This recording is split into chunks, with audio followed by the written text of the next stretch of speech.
It was found inside a cedar chest at an estate auction outside of Galveston, Texas. The chest itself was unremarkable, a trunk lined with brittle newspapers from 1910 and the faint smell of kerosene soap, but tucked beneath a layer of folded linens, there was a small envelope marked only with the word passenger. Inside lay a single photograph, curled at the edges and stiff from time. It was mounted on a mat board, the kind used by itinerant photographers who traveled from town to town in the early years of the century. The back bore no studio name, only a penciled note, Galveston, 1907, orphan line. The image was quiet, simple, but the kind that asked to be looked at twice. It showed a young boy standing beside an open railcar door. The tracks behind him were flat and endless, disappearing into the pale distance of a Texas winter. The dust under his boots was caught mid-motion, as though he had just stopped walking. His left hand held a small brown suitcase by the handle, his fingers curled so tightly around the leather that they left faint creases in its side. He wore a brown wool suit, the kind sold by general stores for traveling children, a few sizes too big. The sleeves were rolled once at the wrist,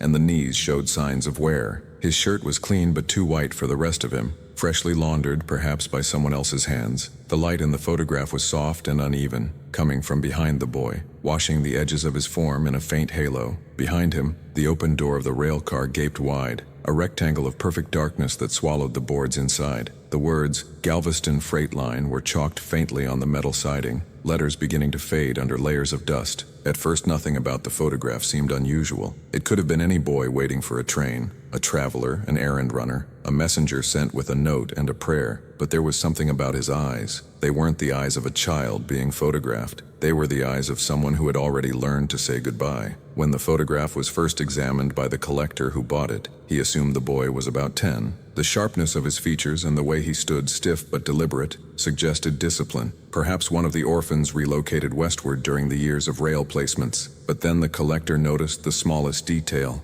the one that changed everything. Where the boy's shirt collar met his neck, the fabric had folded slightly, revealing a small patch of stitching. At first, it looked like decorative embroidery, the kind a mother might sew for luck. But under magnification, the thread spelled a name, Daniel Hart. The problem was the initials painted on the boy's suitcase, clearly visible in white ink, were WH. The handwriting on the back of the photograph, now brittle and faded, matched neither. The collector, a man named Grant Holloway, was known for his fascination with railway photographs from the early 20th century, images of station porters, yardmen, and passengers who vanished into migration. But something about this one stayed with him. He described it later in his notes. There is a wrongness here that does not frighten but mourns. The boy looks as though he has already been told what is about to happen, and he's decided to keep still for it. He placed the photograph under glass, kept it in his study, and tried to forget the feeling that the boy was waiting for someone who would never arrive. Weeks later, while preparing the image for scanning, Holloway noticed something new. The threads of the collar, which had once looked faint and uneven, seemed darker in the new photograph, as if the name had been restitched. And now, in the soft halo of the scan's light, another set of faint initials appeared beneath them, pressed into the fabric like an older layer of embroidery. WH, the same as the suitcase. The discovery might have meant nothing, a reused shirt, an innocent mistake. But Holloway, being a man of order, went searching. He found that the Galveston orphan line of 1907 had indeed transported children from the coast inland after a yellow fever outbreak. Records were sparse. Most names had been lost in the flooding of the railway office in 1915. But one name survived on a partially legible passenger list: Hart, Daniel, age 9, unaccompanied. And below it, another name written in fainter ink: Whitman, Harold, 10, escorted, both marked unconfirmed arrival. The photograph, then, might have been taken at that exact moment. The transfer point, the handoff, the space between being one thing and becoming another. The boy's stance suddenly made more sense. The way he clutched the suitcase, the way he looked not at the camera but past it, toward the invisible rails that disappeared behind the lens. It was the posture of someone carrying more than he was told to. Still, the detail that refused to fade was the handprint on his shoulder. Faint, almost nothing, but there. A single dusty mark where someone had touched him just before the shutter closed. Under raking light, the fingerprint rose slightly from the paper's surface as if it had been pressed into the photograph itself, not captured by it. Months later, Holloway donated his collection to the Texas Rail Museum. He sent the photograph along with a letter. "Keep it somewhere quiet. It does not belong to me." The curator, a woman named Evelyn Marks, archived the image without incident until she scanned it for public display. When she reviewed the digital file, she noticed something strange. In the reflection of the railcar door, faint, almost erased by time, a second face appeared. Not clear, not detailed, but unmistakably another child's. A smaller one, standing just behind the boy, where there should have been only shadow. The reflection didn't match the boy's expression. His face was calm. The reflection looked frightened, and where his collar had read Daniel Hart, the mirrored threads spelled something else. Harold. Evelyn printed the image again, enlarged, adjusted for contrast. The reflection faded. She printed it a third time. This time, the name changed back. She stopped after that. That night, as she closed the storage vault, she heard the faint sound of something metallic, a slow rhythmic clink, like the sway of a chain against iron. It echoed once, twice, and stopped. The next morning, she found the photograph lying on her desk, though she had locked it away. The edge of the print was slightly torn, and a thin streak of dust ran diagonally across it, as if brushed by a small hand. She turned it over. A new line of writing had appeared beneath the old pencil mark. It read, "He carried the wrong name home." It was then that Evelyn realized what had been wrong all along. The boy in the photograph wasn't being sent away. He was being returned to a name that wasn't his. The photograph now resides in a sealed drawer at the museum's lower archive. Accession number TX190702. Staff who have handled it describe the same uneasy detail. When the room is quiet enough, the faint sound of a train whistle can be heard just before the lights flicker, but only when someone whispers one of the names aloud. The boy's name, the one that stayed written longest, was Daniel, or so the record said, but even the paper seemed uncertain. The ink trailed at the edge of his name, as though the pen had hesitated, as though the person writing it down had looked at him and wondered if he might answer to something else. He boarded the train the morning after the photograph was taken. The sun was barely up. The mist still clung to the cotton fields near Galveston. The whistle's cry rolled low through the fog, a sound that belonged to no one, a sound that claimed whatever it touched. Daniel stood on the platform, clutching the brown suitcase marked WH. The station master had handed it to him the night before, saying only, "It's yours now, son." He hadn't argued. He didn't know how to. The train's metal couplings hissed as it lurched forward, and he climbed aboard with the others, a line of children too young to travel alone, each tagged with a label of ownership, as though a name could guarantee destination. They sat in silence, watching the land move past the window. The rhythm of the wheels was the only voice that spoke. He rested his suitcase on his knees and traced the initials with his thumb. The paint was chipped, the strokes uneven, written by a hurried hand. He thought maybe it had once belonged to a boy named Harold, maybe a friend, maybe a ghost. Inside, there was almost nothing. A folded shirt, a comb, a small wooden toy carved into the shape of a bird. When he held it to the light, the bird's beak caught a faint shimmer, like something that had once been painted gold. He closed the case and pressed it to his chest. The collar of his shirt itched. The stitched name rubbed against his skin. Daniel Hart. He didn't remember who had sewn it there. The train rattled north for hours. Outside, the land was flat, bleached by sun, the grass brittle and yellow. Telegraph poles marched endlessly alongside the track, their wires humming faintly in the dry wind. Across from him, an older woman in a black shawl watched him for a while, then spoke. "Where are you headed, boy?" He hesitated. "Don't know yet, ma'am." "Don't know?" she said, not unkindly. "You got people waiting, I suppose?" He shook his head. "They said I will." The woman nodded as though she understood something he didn't. "Then keep your name straight, child. People forget easy when they stop saying it." He wanted to tell her that he was trying, that he said it quietly to himself at night so it wouldn't fade. Daniel Hart, Daniel Hart. But the words felt strange in his mouth, like they belonged to someone else's memory. He turned his face to the window. The reflection there was pale and thin, almost transparent. For a heartbeat, it didn't look like his at all. As the train slowed at a siding near Beaumont, two men in gray coats boarded, railway agents. They moved down the aisle with clipboards, checking names against a list. When they reached him, one said, "Name?" He hesitated, his hand clutching the collar of his shirt. "Daniel," he said finally. "Daniel what?" He blinked. His voice trembled. "Hart." The man nodded, ticked something on the page, and moved on. But the second man lingered, glancing at the suitcase by his feet. "That yours?" He nodded. The man crouched, squinting at the initials. "WH," he murmured. "Where'd you get it?" Daniel stared at him, the rhythm of the train filling the silence between them. "They gave it to me." "Who's they?" "I don't know." The man straightened slowly, his face unreadable. "Well," he said finally, "keep it close. Seems it belonged to a boy who never made his stop." The word stayed with him for the rest of the journey. Never made his stop. He wondered what that meant. Had the boy gotten off early, or not at all? As the afternoon light shifted, the train grew quieter. The The younger children slept against the windows. The older ones sat with their hands folded in their laps, faces blank. The air smelled of coal dust and old wood. Daniel opened the suitcase again just to feel its weight. Beneath the shirt and the toy bird, he found something he hadn't noticed before, a folded scrap of paper tucked into the lining. The edges were torn, the writing faint. He unfolded it carefully. There were only 3 words, written in careful script: "Take my place." He stared at it for a long time. The train jolted and the paper slipped from his hand, landing on the floor beside his boot. When he bent to pick it up, a shadow crossed the aisle, brief, human-shaped, but no one was there. He froze, heart hammering. Then, slowly, he folded the note back into the case and closed it. By nightfall, the air had turned colder. The lamps inside the car flickered with each turn of the wheels. The children's heads leaned against the glass, eyes half closed. Outside, the horizon glowed faintly with lightning, a silent storm far away. Daniel traced the stitched letters at his collar again. The thread was coming loose at one edge, a small curl of fabric rising like a question.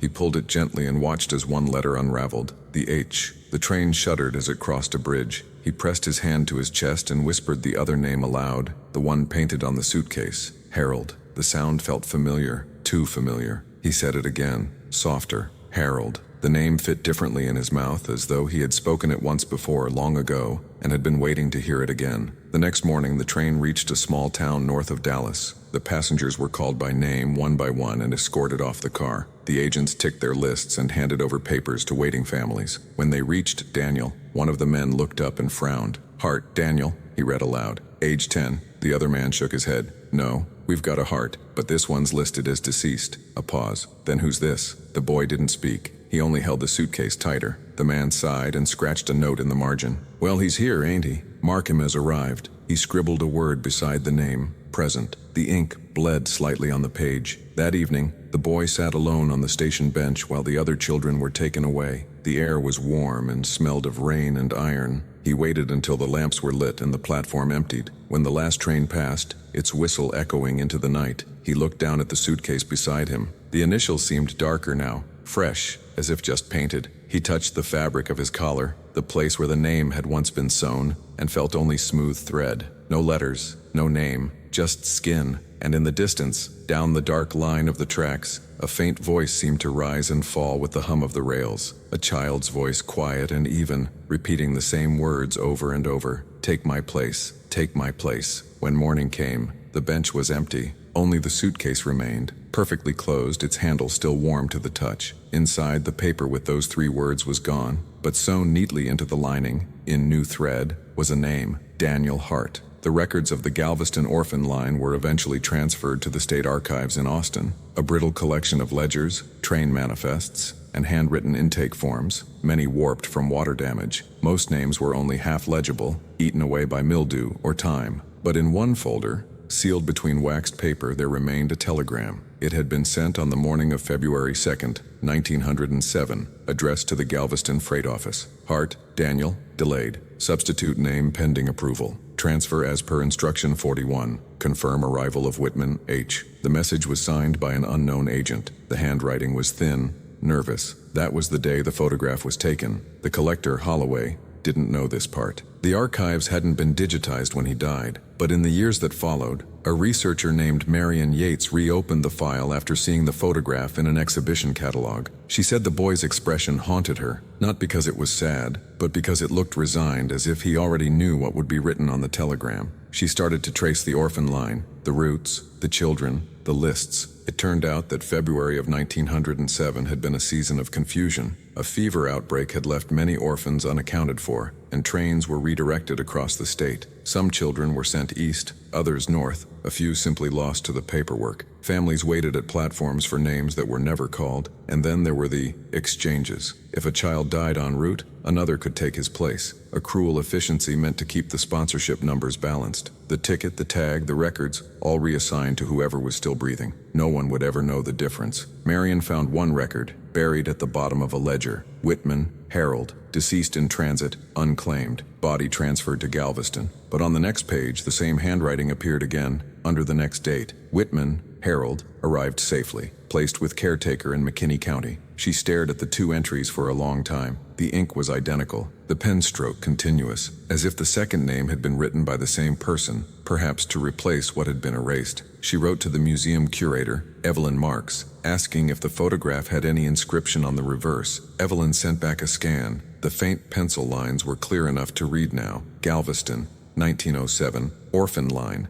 and beneath, in handwriting that had pressed too hard, leaving slight grooves in the paper. He carried the wrong name home. Marion tried to match the handwriting to the telegram but couldn't. The more she looked at the loops and lines, the more it seemed like the hand of a child. One evening, she visited the museum to see the print in person. It was smaller than she'd imagined, maybe 4 by 6 inches, mounted on gray board. Its surface cracked in places like dry earth. Under the magnifier, she could see the individual grains of silver, the faint ghosting around the boy's outline where the exposure had bled into light. The collar's stitching was visible, though worn. The letters still read, Daniel Hart. But behind the name, faintly, so faintly that it could only be seen when the light was angled, another pattern of holes pricked the fabric, the ghost of earlier stitches. They spelled Harold. Her hands trembled. She adjusted the lens, leaned closer, and saw something else. Inside the curve of the letter H, a faint brownish discoloration, almost like rust or blood. That night, she couldn't sleep. She kept thinking about the telegram,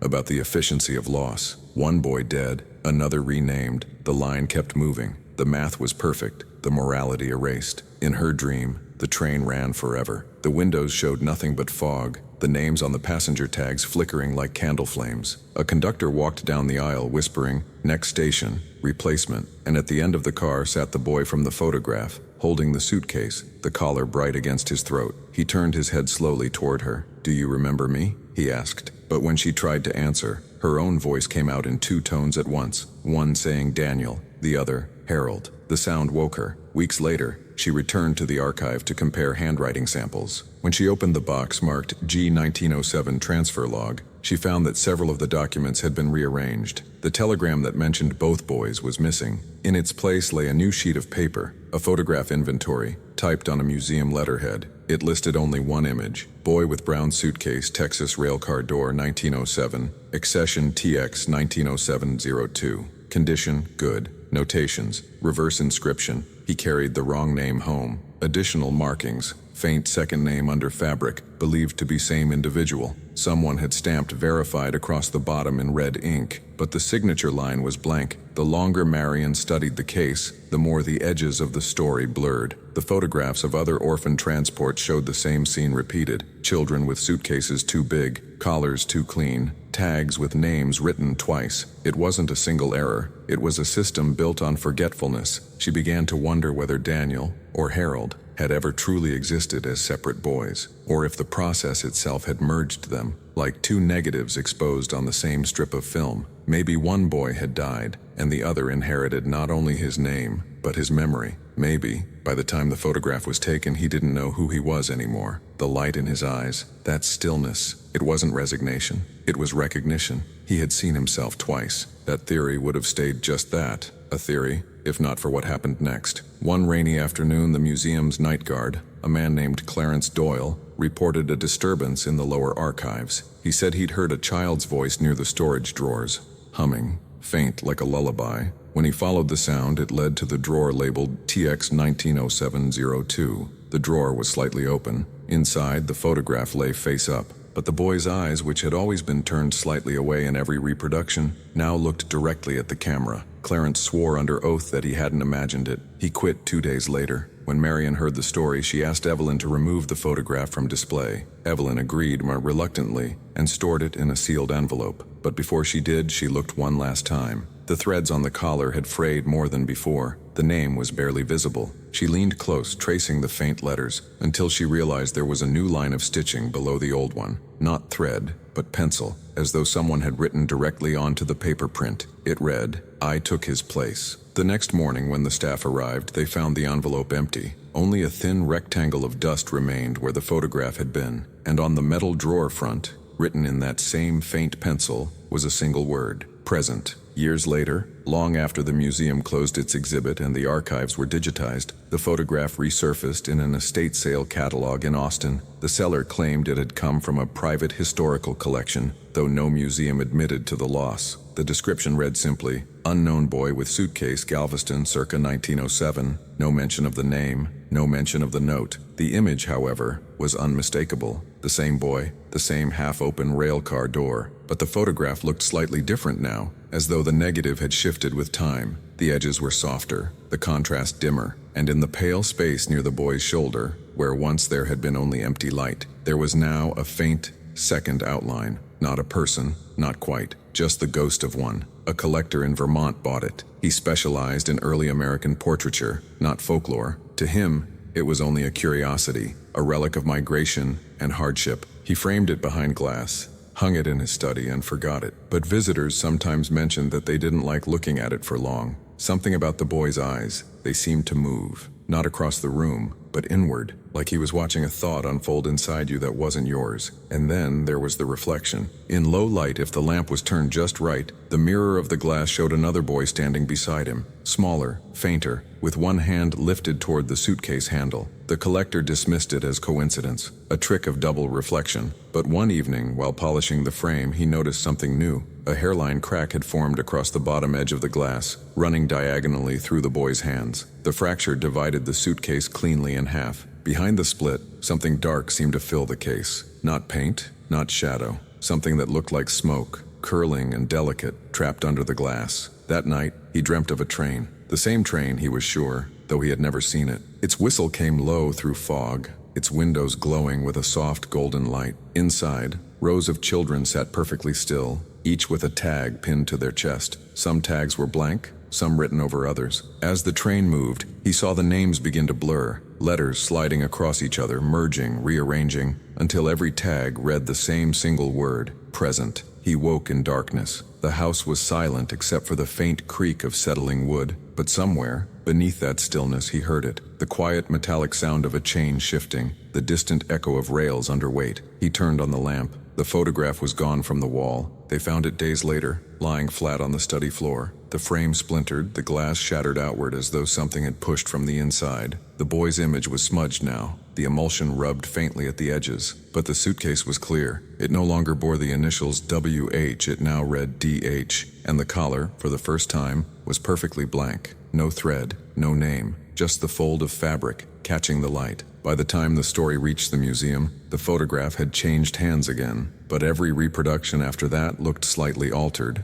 not in detail, but in weight. The boy's figure seemed heavier, more defined, as if light itself had started remembering him. Historians called it a printing anomaly. Archivists said it was overexposure. But those who saw the original, those who stood before it in silence in the dim light of the gallery, described the same feeling, a pressure behind the eyes, like the moment before a memory returns. One woman, a schoolteacher from Louisiana, stood in front of it for nearly an hour. When she finally spoke, her voice trembled. "He looks like he's waiting to be called by name," she said, "but not by his." A researcher once tried to trace every known copy of the image. Out of the 12 cataloged versions, 5 have since vanished. 2 are confirmed destroyed in a warehouse fire. 1 was taken from a private home during a burglary. The remaining 4 show minor differences. In one, the boy's shoes point slightly inward. In another, the background fades into total white. But all share a common anomaly. When photographed with a flash, faint handwriting appears along the bottom edge of the frame. "Take my place." Sometimes it reads, "I took his," never both. In the museum records, the photograph's provenance ends abruptly in 1961. After that, no official trace exists, but oral accounts persist. Stories from curators, archivists, and visitors who swear they've seen the boy elsewhere, in other photographs, in other years. A group portrait from 1912, a farmhand in Ohio, standing too still for exposure. A class photo from Kansas, 1914, a child in the back row, collar folded just so. A boarding house registry from 1919, initials DH, age 10, always 10, always with eyes that seemed to know more than the paper can hold. In time, the photograph became less of an artifact and more of a rumor, a ghost traveling through collections, changing slightly each time it was remembered. Scholars stopped calling him Daniel Hart or Harold Whitman. They began calling him the passenger. Some said he was never one boy or the other, but the moment between them, the breath drawn in the instant before one name replaces another. Others said he was the record itself,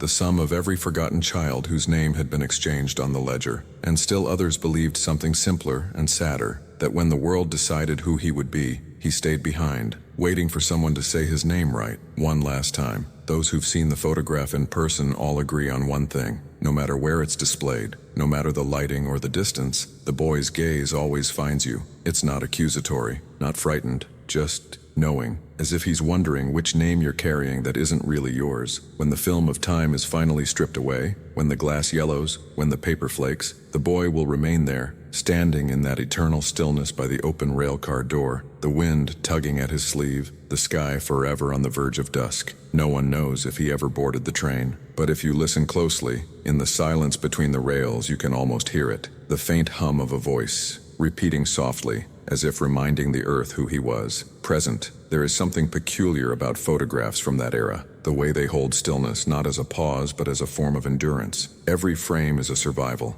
every captured face a negotiation with time. The longer you look, the more the silence thickens, as if the photograph is waiting for you to remember something you've never lived. The boy by the railcar door is no exception. He stands there still, forever 10, forever waiting, his shadow cut neatly by the edge of the open door. Behind him, the darkness of the car yawns like an unfinished sentence. Ahead of him, the light falls soft and uncertain across the dirt. He exists exactly at that threshold, between leaving and staying, between one name and the next. If you stare long enough, you might notice it too, the way the light trembles at the corner of his sleeve, the faint blur near his jaw, like movement caught between frames, a hand half lifted, a breath half taken, the suggestion of a voice, almost audible beneath the dust. He was supposed to disappear into history, one record among thousands, one orphan traded for another, but somehow he lingered, perhaps because the camera saw him twice, once as Harold, once as Daniel, and couldn't decide which moment to keep, or perhaps because, in that single instant, he understood what none of us are meant to, that a name is only borrowed, and memory always has a cost. Over the decades, the photograph has been restored, duplicated, sold, misplaced, and found again. Each time, a little more of the original fades, but some part of him refuses to go. The scratches deepen, the tones darken, and yet his outline remains intact. In the latest reproduction, one detail has changed again. The faint shadow behind him, that second figure that once hovered like smoke, has vanished entirely. Only the boy remains, but near the bottom edge, beneath the scuffed corner of the print, new handwriting appears, invisible to most until the light hits just right. He remembered me. No one knows who wrote it, or when. I sometimes think that's what photographs are. Not evidence of who we were, but proof that someone, somewhere, once tried to remember us correctly. Maybe that's why the boy still waits at the railcar door. Maybe he's not trapped in the image at all. Maybe he's standing there because he knows we'll look back. He's waiting for the moment our eyes meet his, for the brief, silent recognition that passes like a flicker of light over glass. And in that instant, the space between his name and ours disappears. The photograph isn't haunted, it's simply unfinished. And so the story ends where it began. On a platform beneath a pale sky, the wind carrying the faint scent of iron and rain. Somewhere a whistle echoes, somewhere a suitcase closes. And in that stillness, in that single heartbeat where time holds its breath, a child stands between two names, whispering one truth that no record could ever hold. I was here. Every forgotten face has a story. Every story is a name trying to return home. This was one of them. If you listen closely, you'll hear others too. They're waiting in the photographs, the lost, the unnamed, the ones who were written over and folded away. They've been waiting for more than a century. All they need is someone to remember. If you felt something in this silence, subscribe to Veilside Stories. Every week, another forgotten image, another life half remembered, another name whispered back into time. And perhaps one day when someone finds your photograph, they'll speak your name, and you'll be present once more.